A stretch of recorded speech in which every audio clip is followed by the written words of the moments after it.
When you awaken, your manhood will be taken. I think he really meant that too. Like, we fucking niggas. we taking niggas manhood. The drive through the desert was pretty cool. The terrain changed multiple times. One thing I noticed when driving through these areas is that we drove into ancient seabeds. As dry as it is out there, you can definitely tell there was once water in these areas.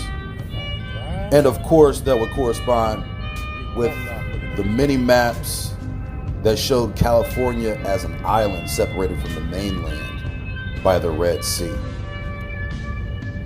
Another thing I noticed was how the land changed colors.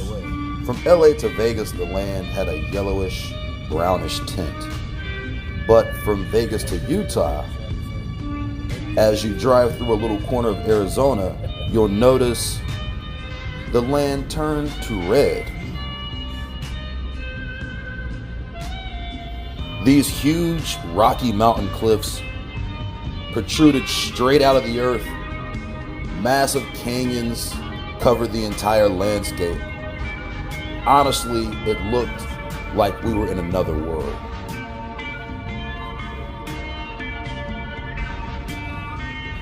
As we drive through the canyons, we start noticing something that was pretty cool.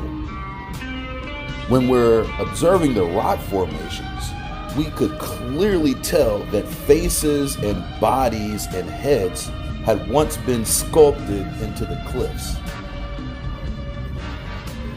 Many of these mountain cliffs resembled something that could definitely be the remnants of an ancient Egypt.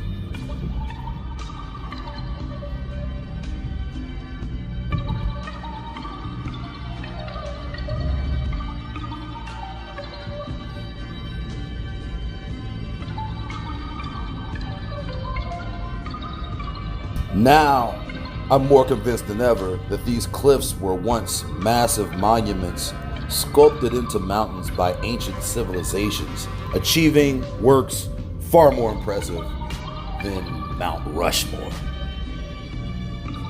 which no doubt is a forgery and refabrication. The land didn't always used to look like this, and that was very evident. Once we crossed over into Utah, the land changed again. The mountains looked totally different than they did in Arizona and Nevada, and we start noticing green foliage again.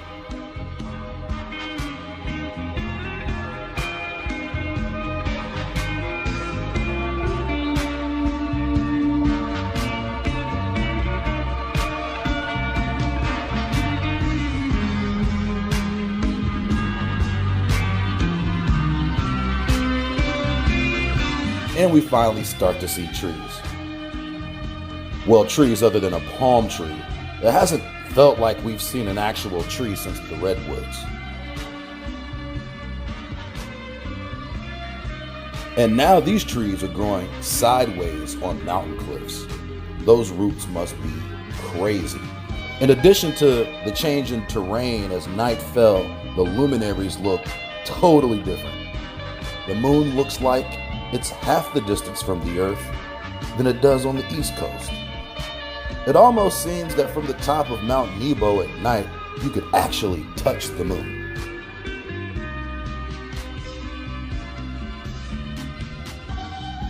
Obviously, we're at a higher elevation than out east.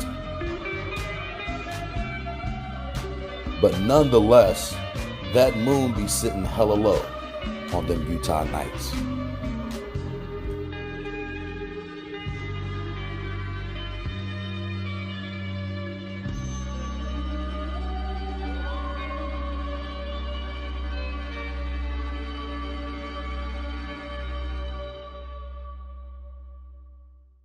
Coming up on that Salt Lake hoe. The next morning, we pulled up on the Salt Lake for the RSC World Championship playoffs. South y'all. Turn right on State Route 111. We out here on State Route 111. Got the snow caps in the back for all you niggas that's acting whack. The Great Salt Lake itself is weird as hell. Even the energy feels weird. A huge, lifeless sea in the middle of the mountains defies nature. Yes, sir.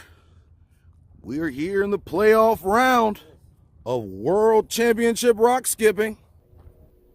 Anytime we see a massive body of water, we just assume that it's brimming with life. But there is no life in this lake. There are no fish in these waters. No large mammals use these waters as a habitat or source of life. This water is 8 times saltier than the ocean and 10 times as stank. And this unique mixture of water and salty dead shit would make for some interesting conditions in the rock skipping world championship playoffs. So back in LA, me and my homie Otis just happened to find a gold mine of rocks outside of my hotel. So what my brother doesn't know is that I have collected about 20 rocks outside of the hotel. Pretty much ringer rocks. And I know that these rocks will give me the upper hand in this playoff matchup. Yeah, we're doing this.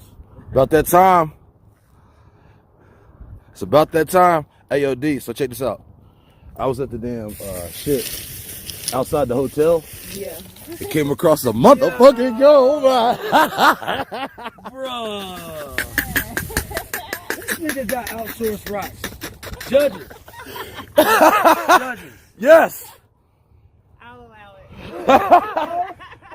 it. Let's go. See them shits? I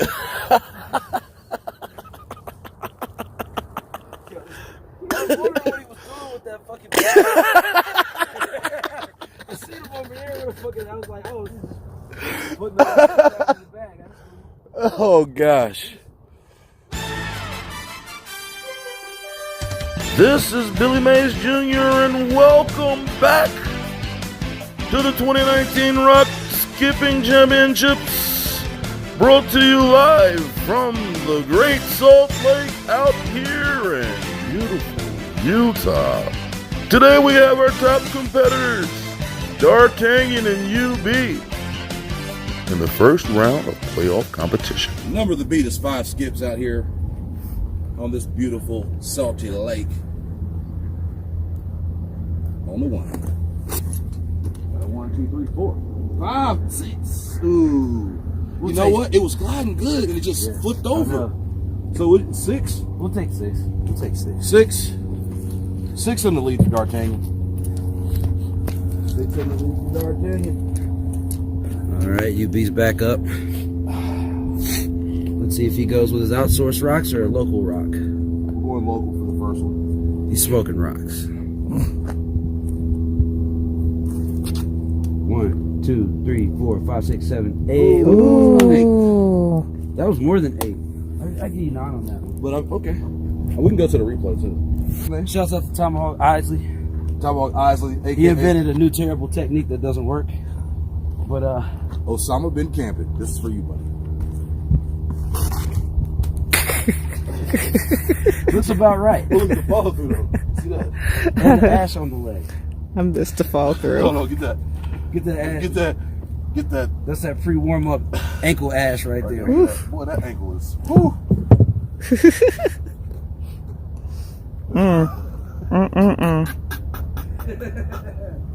My nigga. Yo, you look just like Tomahawk Isley right here. Remember the beat is 9 for D'Artagnan.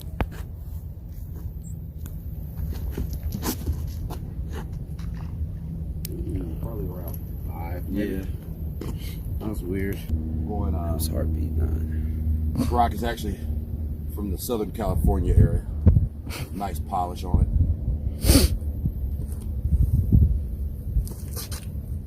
2, 3, 4. Ooh. Good gosh, when it hits, it kind of spins. I think it's the waves. Yeah. Number 2. Ooh, high. 2, 3, 4, 5.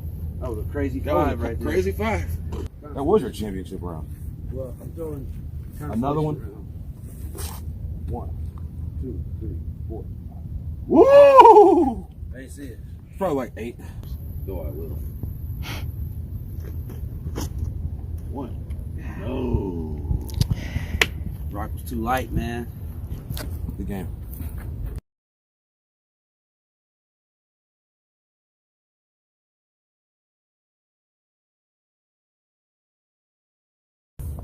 It was a good day for me.